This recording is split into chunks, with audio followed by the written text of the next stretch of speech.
Le pourvoi de Nicolas Sarkozy vient d'être rejeté par une décision de la Cour de cassation dont nous estimons qu'elle est manifestement contraire à la jurisprudence de la Cour européenne des droits de l'homme. C'est la première fois en France qu'une personne est condamnée sur le fondement des seules déclarations qu'il a eues avec son avocat et qui ont été interceptées. Donc c'est évidemment une défaite pour Nicolas Sarkozy, mais c'est aussi une défaite pour les libertés fondamentales, pour les droits de la défense, pour le droit au secret professionnel, qui est absolument fondamental. Et dans ces conditions, Nicolas Sarkozy va, évidemment, comme il l'a toujours annoncé, s'il n'obtenait pas satisfaction devant les juges français, saisir la Cour européenne des droits de l'homme. Il sait qu'il a de la jurisprudence. Pour lui, il y a déjà eu des décisions qui ont posé en principe que les écoutes entre un client et un avocat ne pouvaient pas être utilisées contre ce client. Et c'est ce qu'il va faire valoir.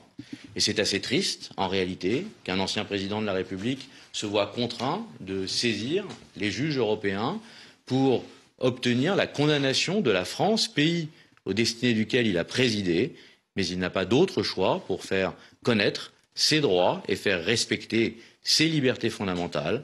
Il le fait avec détermination et il engagera ce recours dans les semaines à venir, très certainement avant la fin de l'année.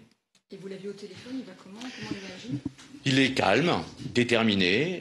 Il sait que de toutes les façons, il y avait là un risque d'opposition entre la jurisprudence de la Cour de cassation et celle de la Cour européenne des droits de l'homme.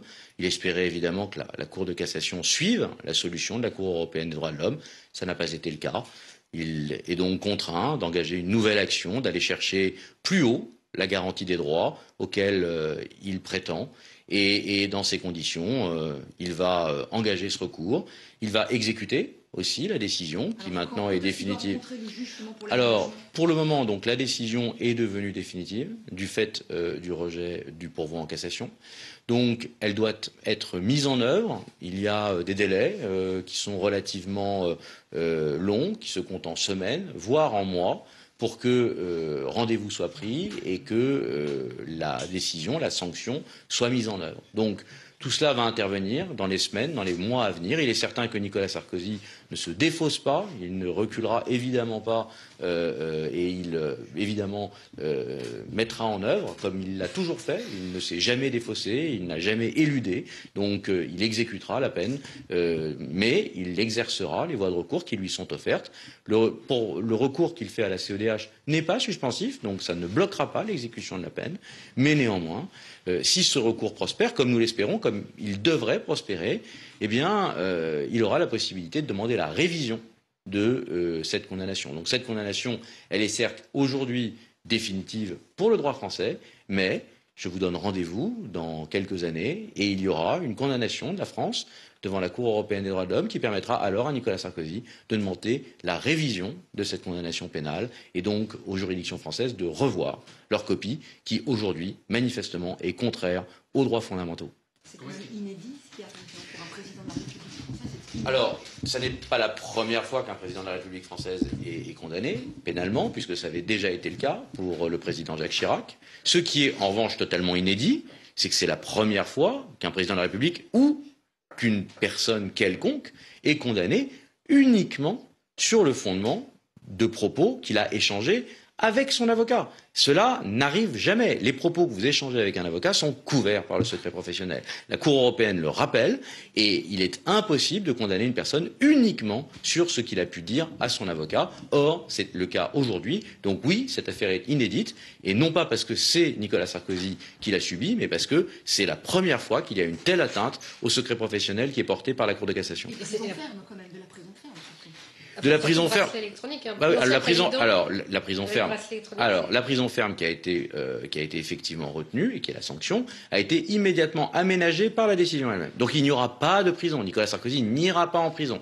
La sanction telle qu'elle a été voulue par les juges, c'est la pose d'un bracelet électronique et à aucun moment il a été voulu que Nicolas Sarkozy puisse aller en prison, heureusement, j'ai envie de vous le dire, c'est bien le moins. Déjà, cette sanction est injuste, mais à tout le moins, elle n'est pas aussi disproportionnée que de la prison ferme, ce qui aurait été totalement ahurissant au regard de la nature des faits. Je tiens à rappeler quand même, mais sans entrer forcément dans le fond de ce litige, que nous sommes face à une personne qui est condamnée pour un pacte de corruption à l'égard d'un magistrat avec lequel il ne s'est jamais entretenu, avec lequel il n'y a eu jamais aucun échange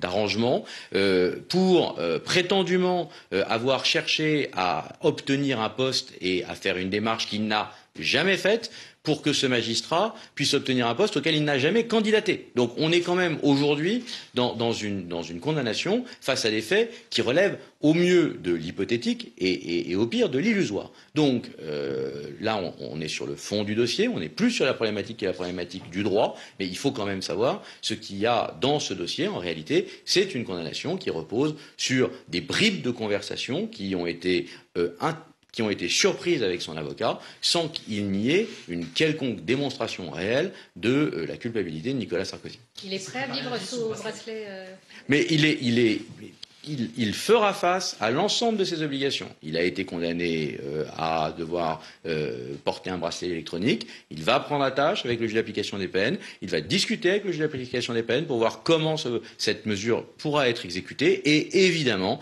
il se conformera aux décisions de justice. Il l'a toujours fait. Donc il n'y a jamais eu d'autre position de la part de Nicolas Sarkozy que de se défendre devant des juges et d'accepter les décisions qui ont été rendues. Aujourd'hui, il subit une décision de la Cour de cassation, il l'accepte, mais il la conteste, c'est son droit, il va saisir la Cour européenne des droits de l'homme avec des arguments extrêmement sérieux et il continuera à se battre pour faire valoir son innocence tant que des voies de recours lui seront ouvertes. Et il y en a une aujourd'hui, qui est celle qui présente la meilleure garantie pour ses droits, puisque c'est celle qui doit garantir les droits fondamentaux de la défense, et c'est celle qu'il va saisir dans les semaines à venir.